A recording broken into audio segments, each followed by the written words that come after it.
30,000 চাকরির ভবিষ্যৎ কি? কারা বৈধ, কারা অবৈধ, কিভাবে সেটা আলাদা করা সম্ভব হবে? পরবর্তী শুনানি 27শে জানুয়ারি।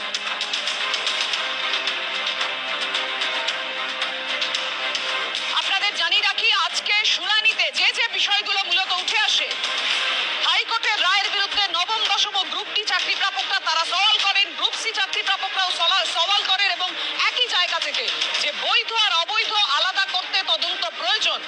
নাইসার প্রাক্তন কর্মী পঙ্কজ বনশালের কাছে পাওয়া 3টি হার্ড ডিস্ক নিয়ে প্রশ্ন। আসল ওয়েমার শিট নষ্ট করা হয়েছে, স্ক্যান করা কপি যে কম্পিউটারে রাখা ছিল সেটাও খুঁজে পাওয়া যাচ্ছে না।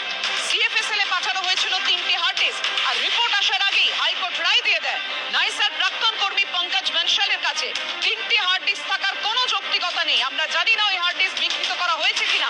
মুকুল রোহতগি একেবারে এই মর্মে সওয়াল করেন। কথা বলবো, আমাদের সঙ্গে রয়েছেন আমাদের প্রতিনিধি বিজেন্দ্র সিংহ। বিজেন্দ্র, কি হলো সর্বোচ্চ আদালতে পরবর্তী শুনানির দিন 27শে জানুয়ারি?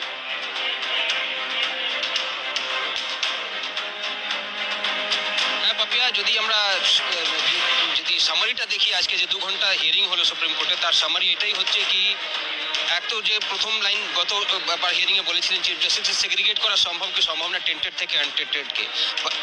বেশিরভাগ আইনজীবী যারা অ্যাপিয়ার করেছেন গ্রুপ সি, গ্রুপ ডি, 9, 10 এবং 11, 12 এর জন্য, তারা সবাই বলছিলেন যে তারা নন টেন্টেডের জন্য অ্যাপিয়ার করছেন, এবং শুধু কিছু ব্যক্তি যারা ভুল করেছেন তাদের জন্য সবাইকে শাস্তি দেওয়া ঠিক হবে না। এই আর্গুমেন্টই বারবার উঠে আসছিল। তবে একজন আইনজীবী যিনি গ্রুপ ডি টেন্টেডদের হয়ে অ্যাপিয়ার করলেন, তিনি জানালেন যে তাদেরকে শুধু টেন্টেড বলা হচ্ছে। পঙ্কজ বনশালের ওখান থেকে যে হার্ড ডিস্ক সিজ করা হয়েছিল তার বেসিসে, যার অথেন্টিসিটি নিয়ে তিনি প্রশ্ন করলেন। তিনি বলেন কি ওএমআর শিট বিকৃত হতেই পারে, সেটার মধ্যে কোনো এরার হতেই পারে, এবং যেটার অথেন্টিসিটি এখনো প্রুভ হয়নি সেটার বেসিসে তাদেরকে টেন্টেড বলা হচ্ছে, সেটাও ঠিক নয়।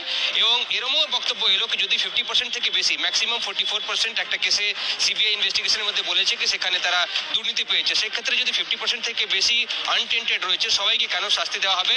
Greatest good of greatest number of পিপলের যে থিওরি রয়েছে সেটাকে ফলো করা উচিত, এটাও আজকে সুপ্রিম কোর্টের মধ্যে উঠে এলো।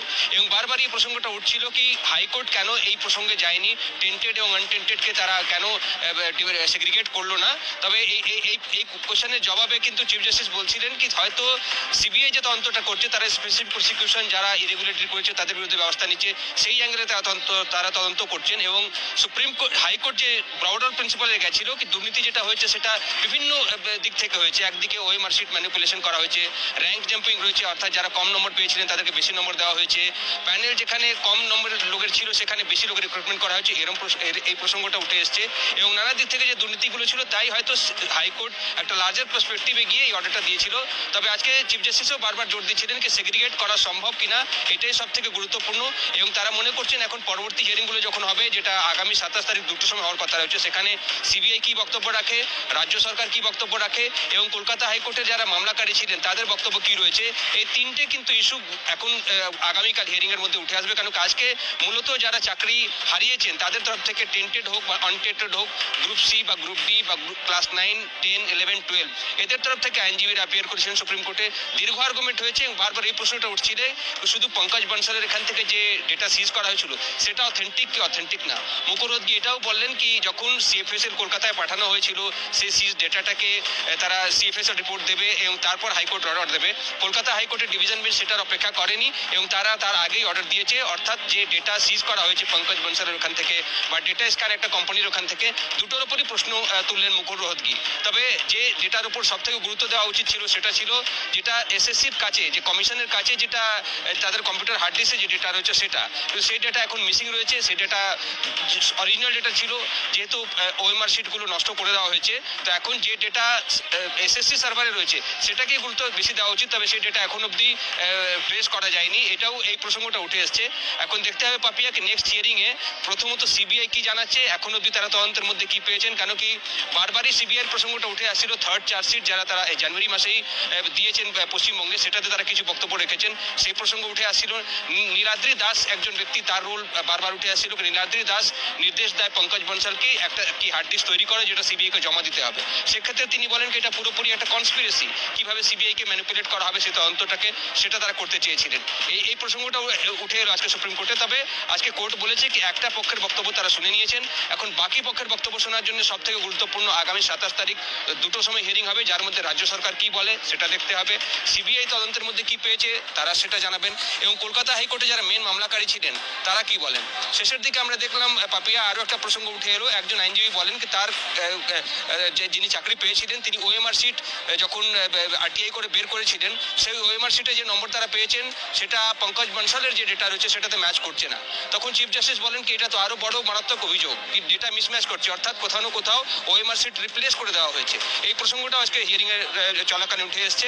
এখন দেখতে হবে পাপিয়া কি আগামী 2 তারিখ সিবিআই বিশেষ করে কি বলে, কেন কি সেগ্রিগেশন সম্ভব রয়েছে, এর আগে প্রসঙ্গটা উঠে এসেছিল, কিন্তু কিভাবে সেগ্রিগেশন করা হবে রাজ্য সরকারও বলেছিল কি বাক কমিটি রিপোর্ট রয়েছে, এসএসসির কাছে কিছু ডেটা রয়েছে, কিন্তু সবথেকে গুরুত্বপূর্ণ ডেটা রয়েছে বা ডকুমেন্টসগুলো রয়েছে সিবিআই এর কাছে। সিবিআই যদি সব ডেটাগুলো নিয়ে আসে প্রকাশ্যে বা তারা এসএসসির সঙ্গে শেয়ার করে বা রাজ্য সরকারের সঙ্গে শেয়ার করে, সেক্ষেত্রে সম্ভব রয়েছে সেগ্রিগেট করা, এবং কিছু যদি মাইনরিটি একটা রয়েছে যারা দুর্নীতি করেছেন সেটার জন্য মেজরিটি অফ দ্য ক্যান্ডিডেটসগুলোকে পানিশ করা হবে না, করা ঠিক হবে না। এইটাই আমরা আজকে দেখছিলাম বারবার শুনানিতে উঠে আসছিল। এখন দেখতে হবে পাপিয়াকে আগামী 27 তারিখ দুটোর সময় হিয়ারিংয়ে রাজ্য সরকার, সিবিআই এবং বিকাশ ভট্টাচার্য যিনি যারা কলকাতা হাইকোর্টে মামলা করেছিলেন তারা কি বক্তব্য রাখছেন। অর্থাৎ বিজেন্দ্র তুমি যেটা বললে সিবিআই এর তদন্ত এই মুহূর্তে অনেক বড় গুরুত্বপূর্ণ বিষয় হয়ে দাঁড়িয়েছে, কারণ সিবিআই কি তদন্ত রিপোর্ট জমা দেয় যার উপর নির্ভর করে রয়েছে বৈধ এবং অবৈধ কিভাবে আলাদা করা সম্ভব হবে। তাহলে পরবর্তী শুনানি 27শে জানুয়ারি দুপুর 2টো, তাই তো?